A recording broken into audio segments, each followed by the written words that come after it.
Bien, vamos a aprovechar estos minutos y quiero invitarles al libro de Filipenses, capítulo 3, perdón. Y vamos a leer a partir del versículo 12. Capítulo 3, versículo 12.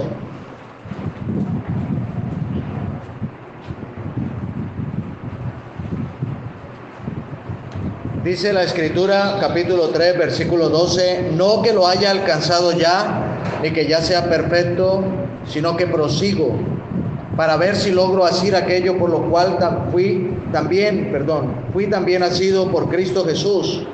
Hermanos, yo mismo no pretendo haberlo alcanzado, pero una cosa hago, olvidando ciertamente lo que queda atrás y extendiéndome a lo que está adelante,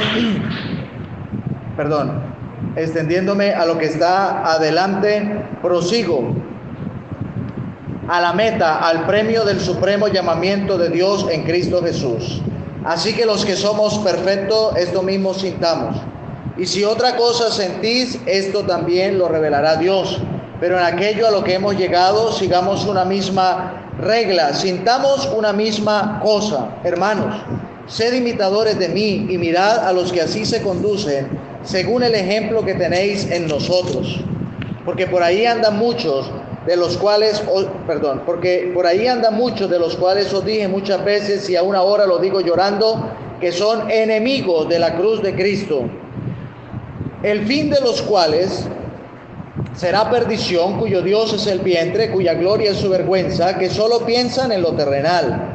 Mas nuestra ciudadanía está en los cielos, de donde también esperamos al Salvador, al Señor Jesucristo, el cual transformará el cuerpo de la humillación nuestra, para que sea semejante al cuerpo de la gloria suya, por el poder con el cual puede también sujetar a sí mismo todas las cosas. Bien, hemos estado pensando en esta porción del apóstol Pablo a los filipenses. Y la última cosa que quería que analizáramos, hermanos, estábamos pensando acá en el camino de la perfección. Podríamos también titularlo como el camino hacia la madurez, el crecimiento espiritual. Eso es lo que el apóstol anhela en la vida de estos creyentes, y es lo que también el Señor anhela a través de la vida de cada uno de nosotros, que podamos llegar a esa perfección, a ese conocimiento. El apóstol Pablo en el capítulo 1, a través de sus sufrimientos, a través de su confianza en el Señor, comienza a emparejar el camino de la perfección y termina el capítulo 1 diciendo que a nosotros nos es concedido a causa de Cristo no solo que creamos en Él, sino también que padezcamos por Él. Pero también encontramos en el capítulo 2, en este avance a la perfección, Pablo mostrándonos lo que significa el verdadero camino a la perfección. La perfección se puede dar en la medida que nosotros renunciamos a nosotros mismos y nos declara el significado propio de la humildad, considerando a los demás como superiores a nosotros mismos. ¿Cuándo alcanzamos madurez? Cuando dejamos de buscar nuestra superioridad, nuestra grandeza, y hacemos que los demás sean grandes, honrados, alabados, estimados, que fue lo que hizo el Señor, y coloca el ejemplo del Señor, que siendo Dios, no estimó el ser igual a Dios. Se despojó, se humanó, no se aferró al hecho de ser Dios, se humilló. Siendo aún como Dios, se hizo como un hombre, y siendo como un hombre, se hizo como un siervo. ¿Con qué propósito? Con el propósito que nosotros, los miserables, los que no teníamos cómo alcanzar la salvación, la pudiéramos alcanzar. Ese es el punto máximo de madurez. Si alguien nos enseña la verdadera perfección en su vida, es nuestro Señor Jesucristo. Y Él dijo: aprended de mí, que soy manso y humilde de corazón. Y es ahí en el capítulo 2 donde encontramos el capítulo por excelencia de la humildad de nuestro Señor Jesucristo. Y Pablo presenta su ejemplo, el de Timoteo, presenta también el ejemplo de Epafrodito. Y en el capítulo 3, entonces, donde estamos estudiando, nos da un avance ahora hacia lo que nosotros debemos llegar: el premio del supremo llamamiento de Dios en Cristo Jesús. el punto máxime de la perfección.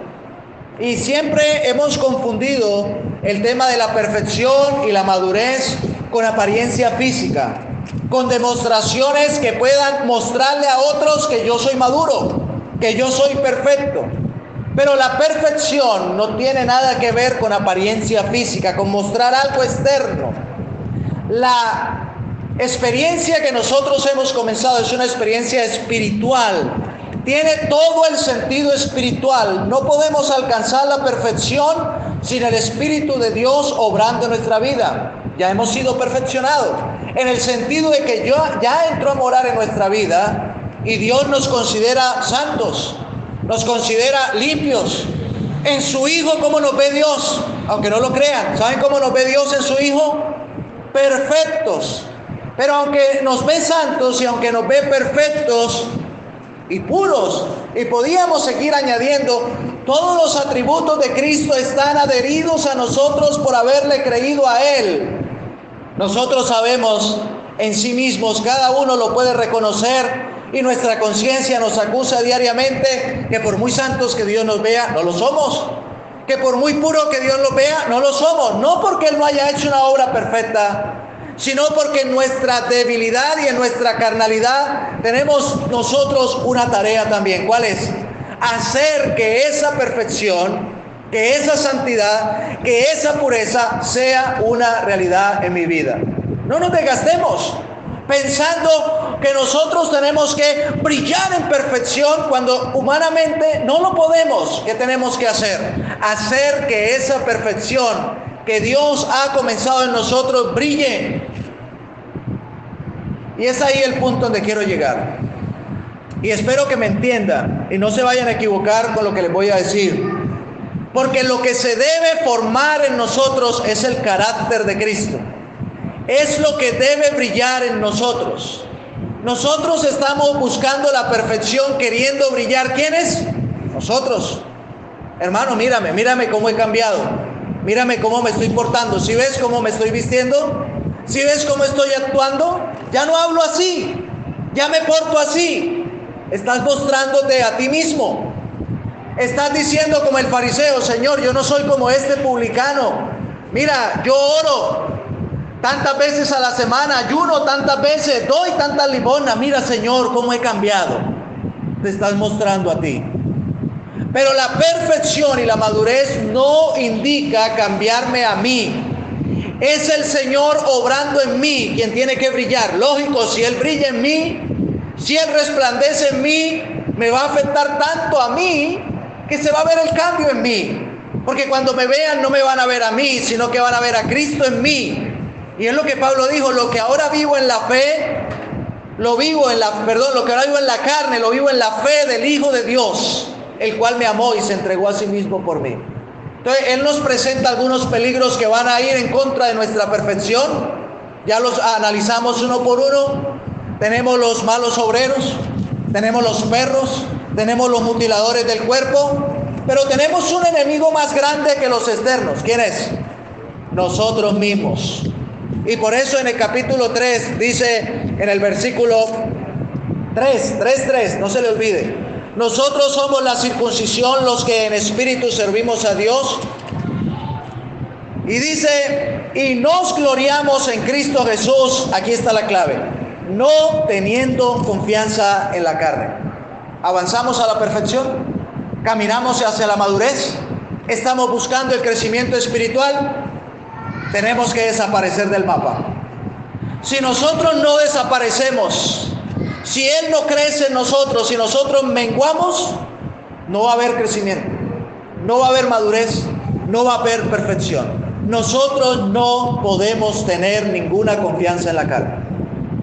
Nosotros tenemos que avanzar a la perfección. Pablo dice entonces, versículo 12: no que yo lo haya alcanzado ya, ni que ya sea perfecto, pero prosigo para ver si logro hacer aquello por lo cual también fue asido en Cristo Jesús. Yo no pretendo haberlo alcanzado, pero una cosa hago, y aquí está la clave: olvidando ciertamente lo que queda atrás y extendiéndome a lo que está adelante. Hermanos, olvidando lo que queda atrás. Nosotros vivimos como aquella iglesia, perdónenme la la leí esta mañana, pero se me olvidó el nombre. En Apocalipsis hay una iglesia que dice, tiene nombre de que vive, pero estás muerto. Sardis, perdón, sí. Viviendo con una gloria pasada. Nosotros queremos regocijarnos en nuestros logros espirituales. Pablo dice, no tengo nada de qué confiar, ni antes de creer, ni ahora. No pretendo haberlo alcanzado. Una cosa hago, olvidando ciertamente lo que queda atrás y extendiéndome a lo que está adelante. Nosotros tenemos que dejar atrás todo pecado. Tenemos que dejar atrás todo aquello que nos estorba en nuestra vida. Todos aquellos logros que tuvimos que pensamos que son valiosos. Todos nuestros logros espirituales tenemos que dejarlos ahí, como decir que no es que lo hayamos logrado ya. Porque muchas veces nos paramos y decimos, bueno, ya yo estoy bien. Ya llegué a un punto en el que estoy bien espiritualmente. Pero hermanos, si algo hemos logrado hasta ahora, tenemos que pararnos y decir, no sé nada, no conozco nada. Y recuerden el propósito, yo no puedo volver por causa del tiempo, pero lo que ya estudiamos en este capítulo anterior, ¿cuál era el propósito?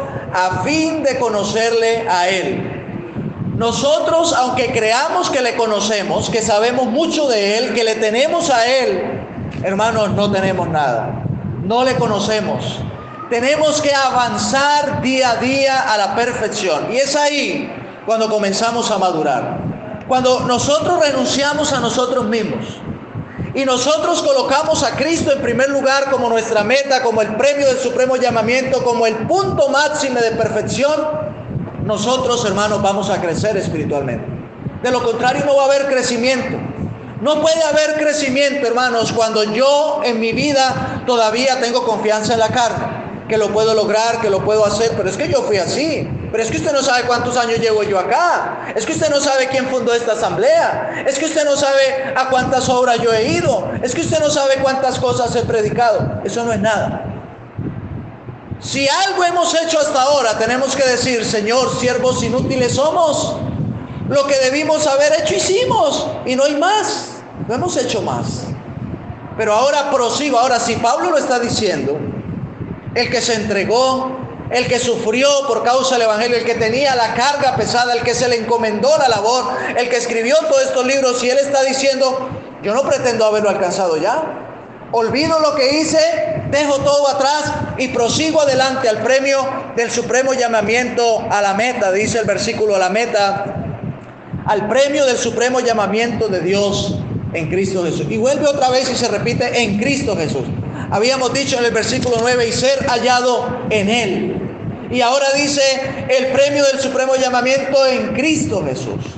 Porque a veces queremos correr esta carrera a nuestra fuerza y queremos obtener el premio nosotros.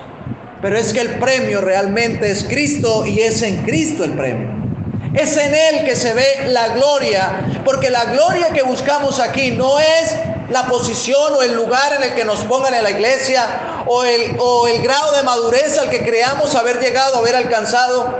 La madurez y la perfección es cuánto de Cristo hemos logrado y cuánto de Él estamos mostrando en nuestra vida, cuánto nos parecemos a Él. Y es lo que Pablo va a decir en los versículos que sigue. Dice el versículo 15, así que los que somos perfectos, esto mismo sintamos. Si otra cosa sentís, esto lo revelará Dios. Porque Él va dando a cada uno de acuerdo a la medida. El crecimiento no es igual en todos. Pero en lo que hemos llegado, sigamos una misma regla, sintamos una misma cosa. Un solo sentir, que ya lo analizamos en el capítulo 2. Haya pues en vosotros este sentir que hubo también en Cristo Jesús. Pablo no ha dejado el tema. Porque el sentir la misma cosa, la misma intención, el mismo propósito, es que podamos nosotros ser como el Señor Jesucristo. Y Él se coloca como ejemplo. Él le conoció, Él le siguió, Él le estaba siguiendo. Y entonces dice el versículo 17, sed imitadores de mí, mirad a los que así se conducen, según el ejemplo que tenéis en nosotros. En otra parte dice, sed imitadores de mí, así como yo de Cristo. Uno que se está poniendo ahí, y ojo, cuando Pablo está diciendo, recuerden que había dicho en los versículos anteriores, no es que yo lo haya alcanzado ya. Pablo cuando está diciendo, sed imitadores de mí, es porque está poniendo también por delante lo que él iba a hacer. Se estaba comprometiendo a una vida que iba a seguir, que iba a imitar al Señor Jesucristo en todo. Ahora, esa palabra es interesante, porque cuando nosotros hablamos de imitarle, es seguir sus pisadas, es hacer como él hizo. Y uno dice, pero ¿cómo? ¿Cómo hacemos? Tenemos la mente de Cristo, partamos de ahí.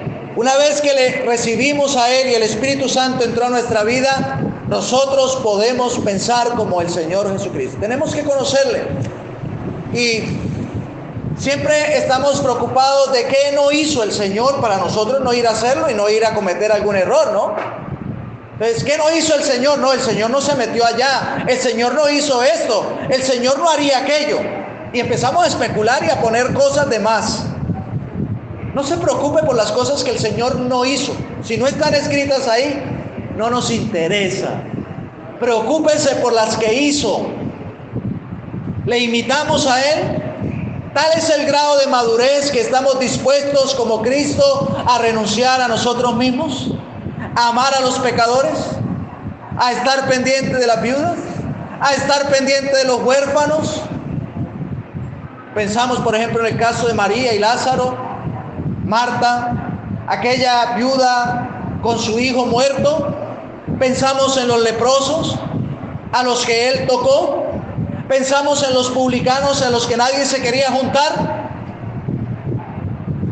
Pensamos en cada detalle de las cosas que el Señor hizo, cosas que nosotros no haríamos por nuestra religiosidad, y decimos, no es que Cristo lo hizo porque Él era Dios.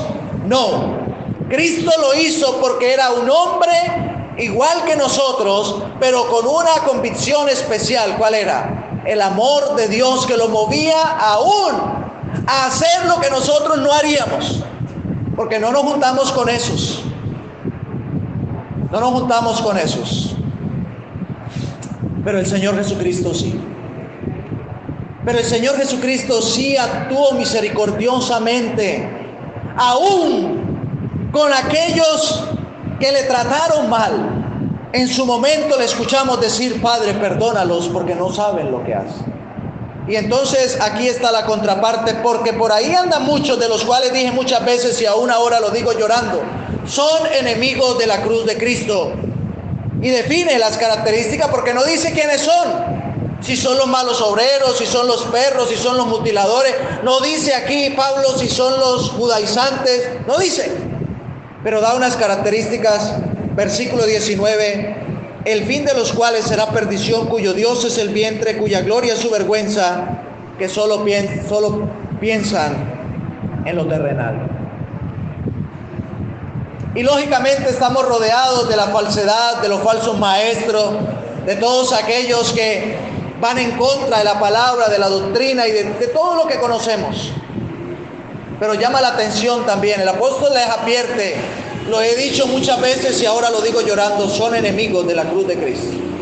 Y estaba pensando en la expresión, enemigos de la cruz de Cristo. ¿Por qué?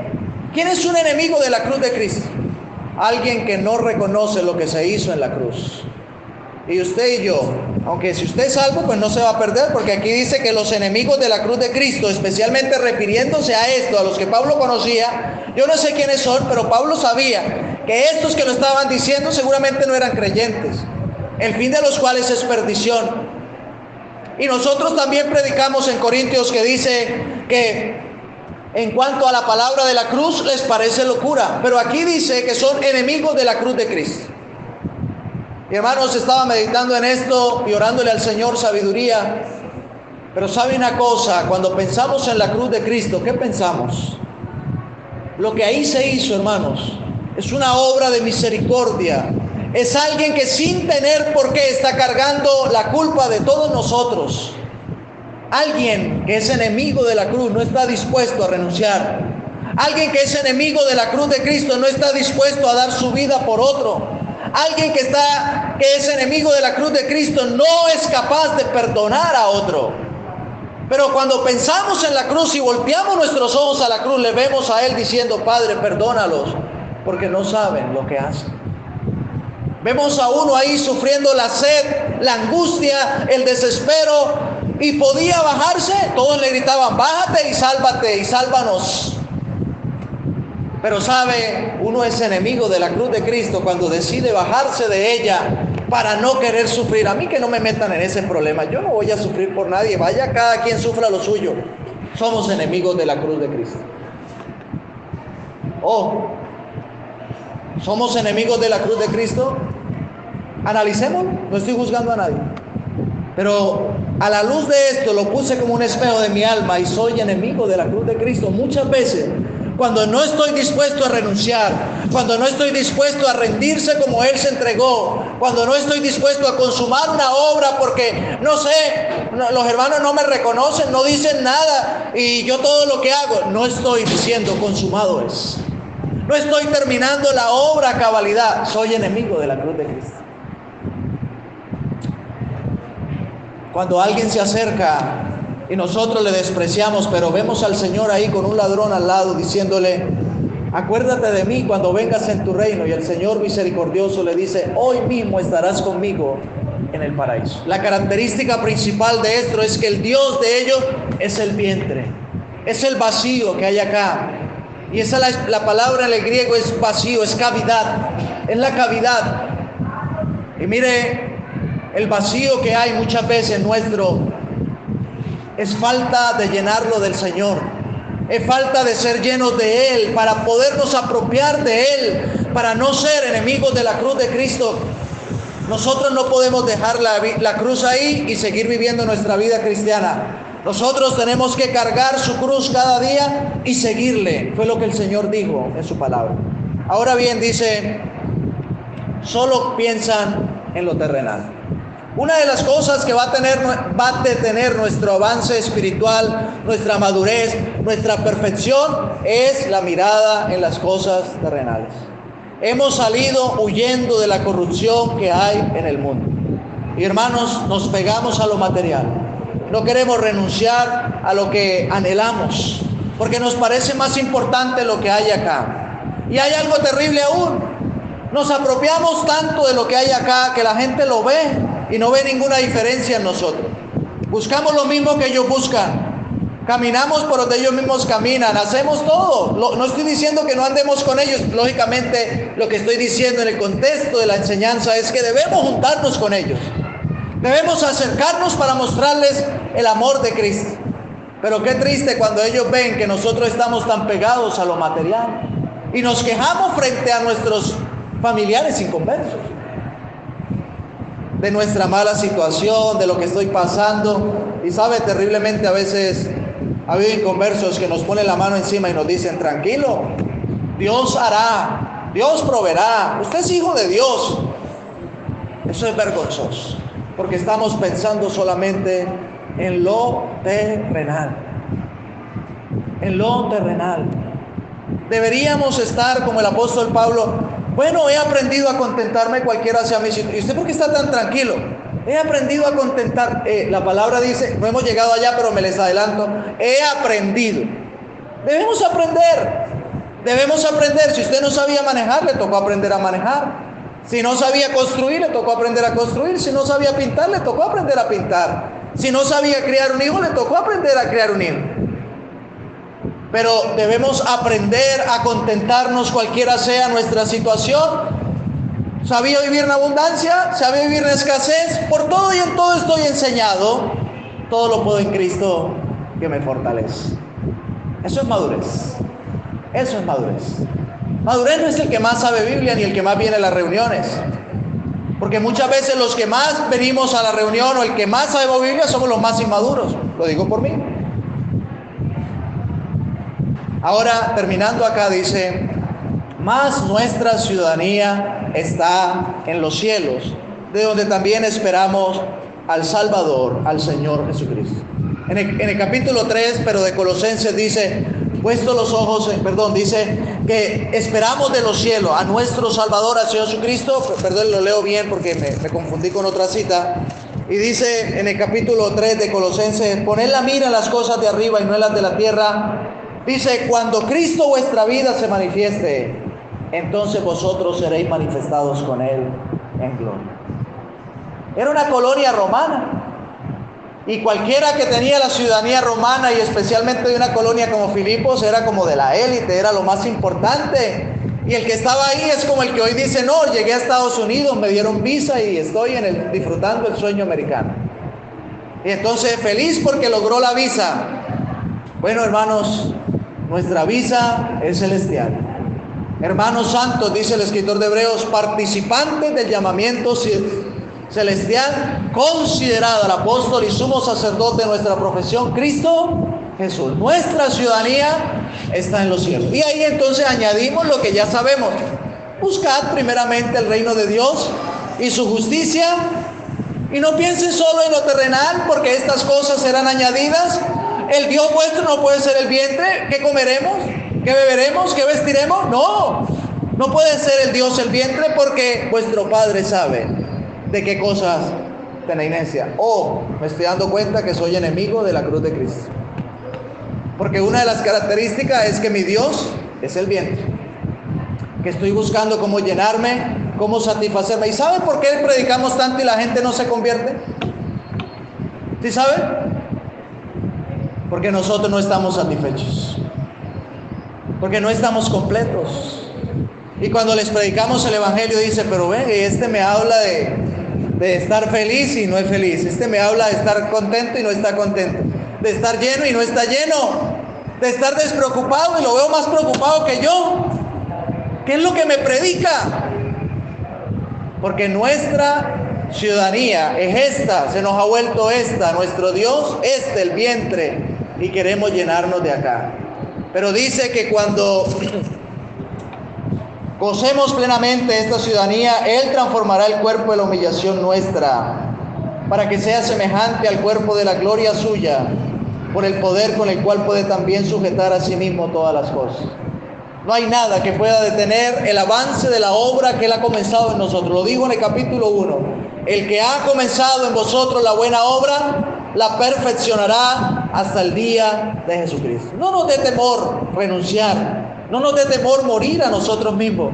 No nos dé temor dejarnos de estimar como superiores. No nos dé temor, hermanos, porque nuestra ciudadanía está en los cielos. Pronto, hermanos, en un abrir y cerrar de ojos, en cualquier momento, sea que la muerte nos sorprenda o que la venida del Señor se manifieste, en cualquier momento estaremos disfrutando. ¿Y qué de lo que hicimos acá?